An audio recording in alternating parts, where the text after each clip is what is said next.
You got global race? I'm just blinking. Per? Cooked?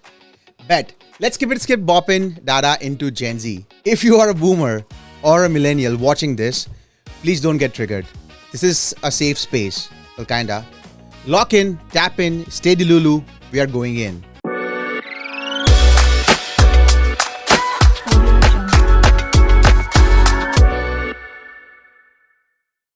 Yo, what's up guys? Welcome back to the Halak Show. I'm Halak, your host, cultural decoder, and a part-time observer of existential memes.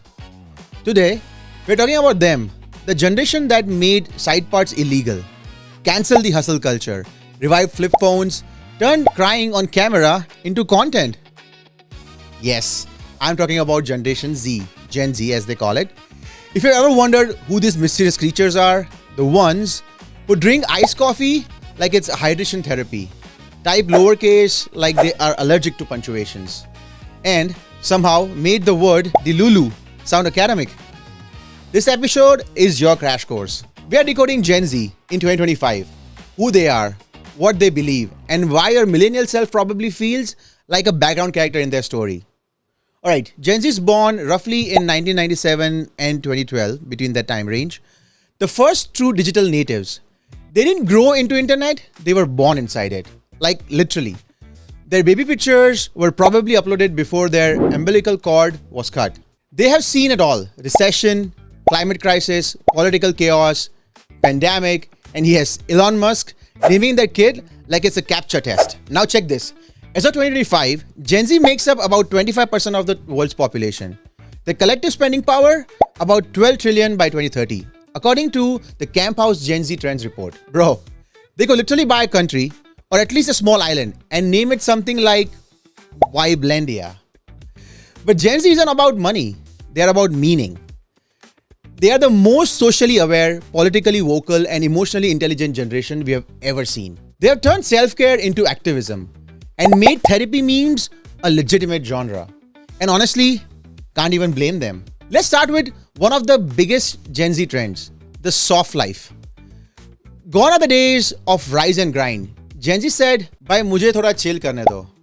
Or, as they say, "I'm in my healing era." Searches of soft life and slow living are up by 200% globally.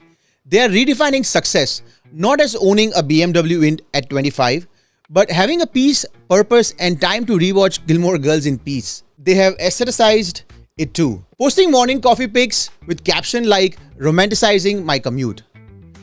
Millennials went to therapy because of burnout. Gen Z's goes to a therapy and then vlogs it.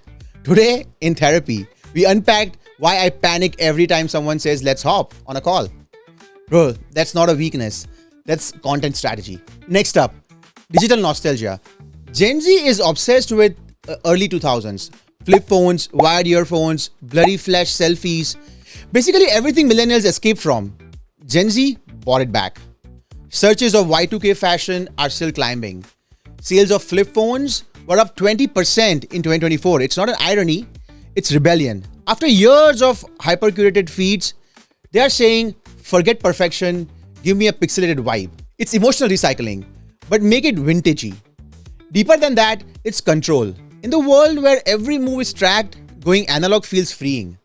Bringing back the old tech is their quiet protest. Honestly, that's the power move.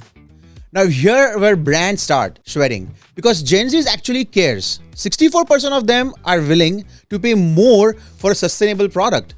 25% have already stopped buying from unethical companies. They don't just cancel influencers, they cancel corporations. They want authenticity, sustainability, inclusivity, transparency, mental health. This is a generation that made pronouns normal, skincare genderless, and period talks public. Older folks call them too sensitive, but nah. They are just too self-aware. They have realized changing the world starts with changing your shopping cart. And that's terrifying if you sell plastic straws. Now let's talk work. Remember the old dream, 9 to 5 steady job, maybe a gold watch at retirement? Yeah, Gen Z said delete that file. They want 5 to 9 doing what they love.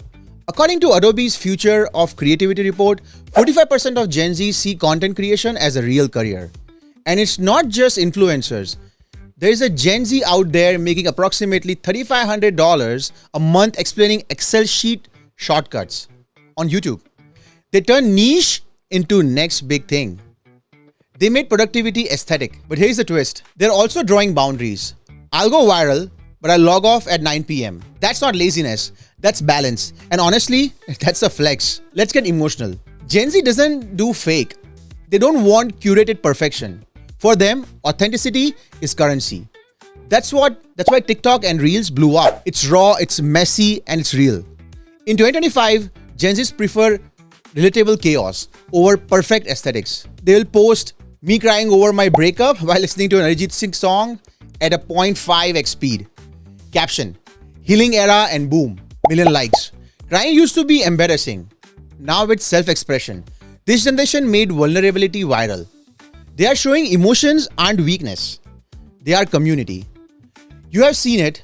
Astrology memes, manifestation reels, crystal collections. Gen Z has basically replaced religion with vibe management.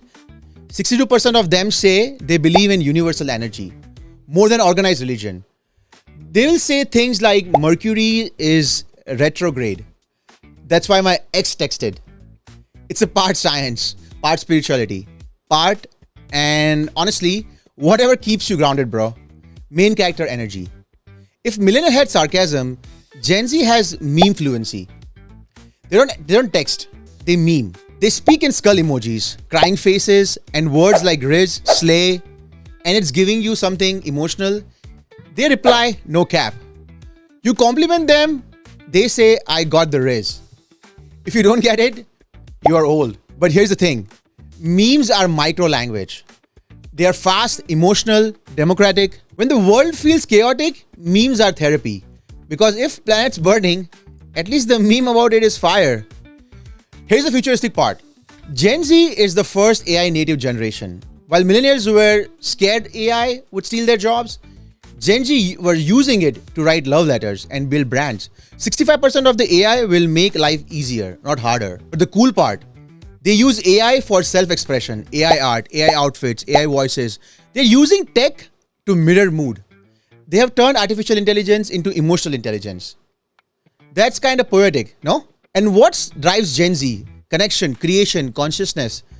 They care about planet more than mental health, about meaning. But they also love chaos, irony, and pop culture. They can organize a climate strike and still get obsessed of K-pop on the same day. And speaking of K-pop, actually I did an episode on the K-pop. If you haven't checked it out, please go to my YouTube channel and you can enjoy it. Thanks. Coming back to Gen Z, both cynical and hopeful. They say the world is ending, but also at least my outfit slaps. That's what makes them iconic. They're not rebelling against the world. They are rebuilding it. One meme, one moment, one mood board at a time. So the next time you see a Gen Z crying online, don't laugh. That's emotional innovation. They made vulnerability cool, made activism aesthetic, and made meaning marketable. They are not just the future, they are present with a better playlist. Alright, today's Halak Happiness Hack, inspired by Gen Z's love for soft life. Here's the deal. Once a week, do one thing with a main character energy. It could be sipping a chai, coffee like it's cinematic, walking slow like it's music video, or texting your long lost best friend forever, because romanticizing life isn't cringe, it's survival in 2025. This was the Halak Show. I'm Halak, your friendly cultural commentator trying to keep up with the algorithms and humanity. If you vibed with this episode, drop a comment. Share it with that one friend who says, I don't get Gen Zs. And remember, every generation is weird until it becomes the norm. Till the next time, stay curious, stay witty, and keep hulking it.